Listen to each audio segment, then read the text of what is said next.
I have had the opportunity to work with multiple congregations and national humanist organizations in my short career. I've been to conferences all about humanism, how to organize humanists, how to live a life informed by humanism, and I self identify as a humanist Unitarian Universalist. But the hard question I get asked most often is, what is a humanist anyway?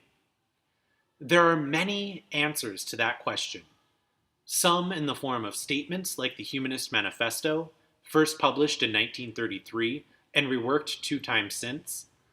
There are conversations about the differences between humanists, agnostics, atheists, Unitarians, and all sorts of other labels we use to describe ourselves. It was only recently that I found something succinct that I think captures all the nuance of this belief system in a single sentence, a sentence that can be the beginning of a bigger conversation. This quote I'd like to share with you comes from Mark Vonnegut, the son of Kurt Vonnegut. When Mark was asked by his father what he thought the meaning of life was, he replied, "We are here to help each other get through this thing, whatever it is." I'm not sure how old Mark was when he replied with that short but deep bit of wisdom, or even if the story is more legend than truth, but the words ring true for me. If I were to sum up what humanism is, without talking about theology or philosophy or what we do not believe, I would say, we are here to help each other get through this thing, whatever it is.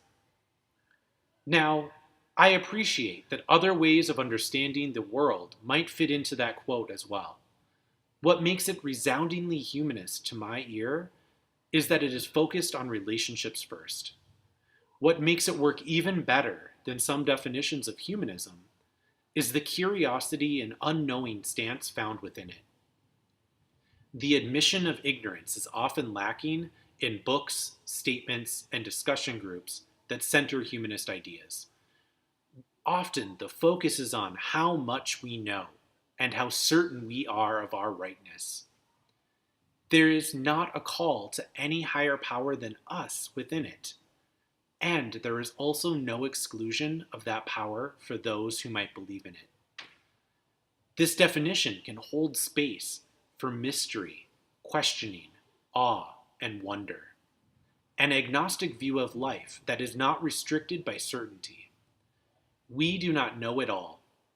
We likely know very little, in fact, about how the world and especially the universe works. That is an exciting prospect to me. There is much to discover about this life, this world, and the great expanse beyond it. The soul or essence of a humanist, or humanism, or humanity, comes down to that spark of curiosity which helps us create relationships of mutuality with a sense of wonder about what comes next.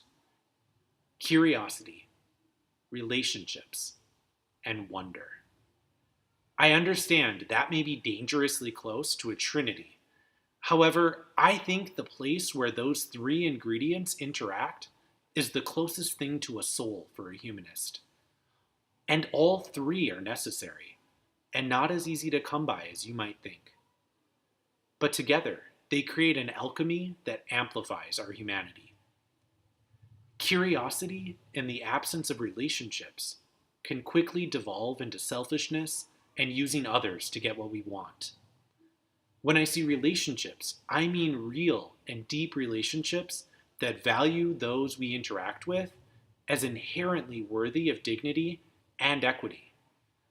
Relationships of mutuality, where people are worthy of respect and honor just for being who they are, not for what they can do for us. Relationships without curiosity about the other person can become out of balance and monocultural very quickly. If we assume the world and those we are in relationship with are just like us, it becomes a self-fulfilling prophecy. Curious relationships are another way to say relationships of mutuality. When we are curious about others and have deep respect for people, we begin to realize how to create intentional community with one another. Not just gatherings of individuals who happen to occupy the same room, or email list, or Facebook group, but real community.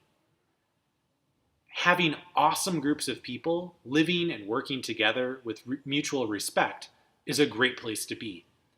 If we had more of that in the world, there would be so much less pain and suffering in it.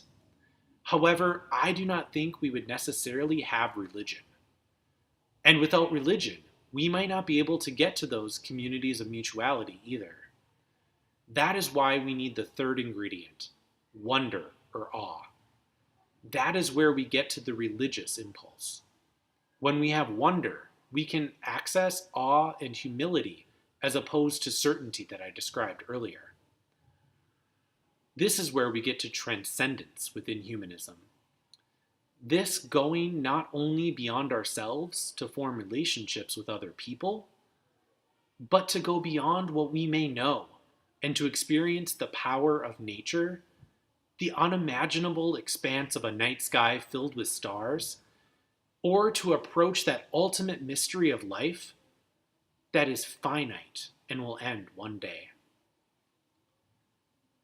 So when I think about my essence as a humanist, my soul, that most core impulse that propels me through this life, it becomes awe, fueled by curiosity and enacted through deep relationships with others. From that place within us we might call a soul, springs the ability to practice what it is to be human, and often tied up in what we call religion. The deepest lessons I have found within religious community and practice are those that help us better relate to one another. These lessons have little to do with the nature of the divine, but instead are about how we live this life and what we impart to those we meet on our journey through it. When we temper curiosity with awe and broaden our relationships to a place of wonder, we come closest to living out what I see as the soul of humanism, which is to help each other become more deeply human and get through this thing called life, whatever it is.